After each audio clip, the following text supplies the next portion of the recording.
पिछले कक्षा में हमने पढ़े गोलीय दर्पण के बारे में। गोलीय दर्पण दो प्रकार के होते हैं, अवतल दर्पण और उत्तल दर्पण। अवतल दर्पण हम किसको कहते हैं? जिस गोलीय दर्पण का परावर्तक सतह धंसी होती है उसको हम अवतल दर्पण कहते हैं। तो चलिए आज हम उत्तल दर्पण के बारे में जानते हैं। गोलीय दर्पण जिसका परावर्तक पृष्ठ बाहर की ओर वक्रित रहता है उत्तल दर्पण कहलाता है। ओके, जैसे कि फिगर में आपको दिख रहा होगा, देखिए आपका कोई ये उत्तल दर्पण है, इसका परावर्तक सतह क्या है? बाहर की ओर है। कहाँ है? बाहर की ओर। परावर्तक सतह या परावर्तक पृष्ठ भी बोल सकते हैं। ओके, अब चलिए आगे हम देखते हैं।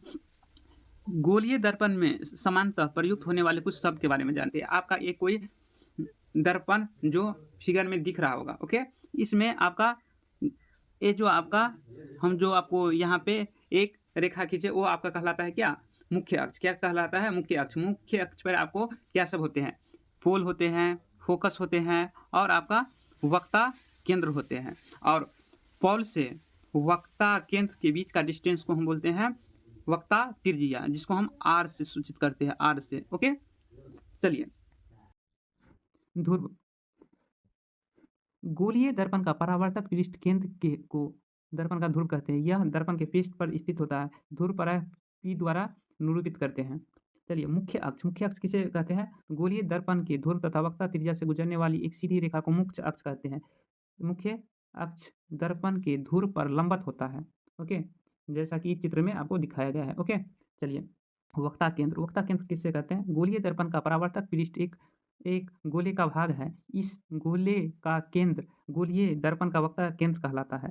यह अक्षर C से निरूपित किया जाता है। ये C है आपका वक्ता केंद्र है। क्या वक्ता केंद्र है? इसके बाद आता है वक्ता त्रिज्या। तो गोलीय दर्पण का परावर्तक पृष्ठ जिस गोले का भाग होता है उसकी त्रिज्या दर्पण की वक्ता त्रिज्या कहलाती है, जिसे हम अक्षर R द्वारा निरूपित किया जाता है। जो R है ना, वह आपका वक्ता त्रिज्या होता है। चलिए इसके बाद है आपका द्वारक, एपर्चर इसे बोलते हैं। गोलीय दर्पण के परावर्तक पृष्ठतल के वृत्ताकार सीमा रेखा का व्यास दर्पण का द्वारक कहलाता है। इसे MN से निरूपित करते हैं, जैसा कि आपका चित्र में दिखाया गया है, MN। चलिए मुख्य फोकस। इसके बाद आता है मुख्य फोकस। मुख्य अक्ष पर वह बिंदु जहां मुख्य अक्ष के समांतर किरणें आकर मिलती है या परावर्तित किरणें मुख्य अक्ष पर वह बिंदु से आती हुई महसूस होती है, वह बिंदु गोलीय दर्पण का मुख्य फोकस कहलाता है।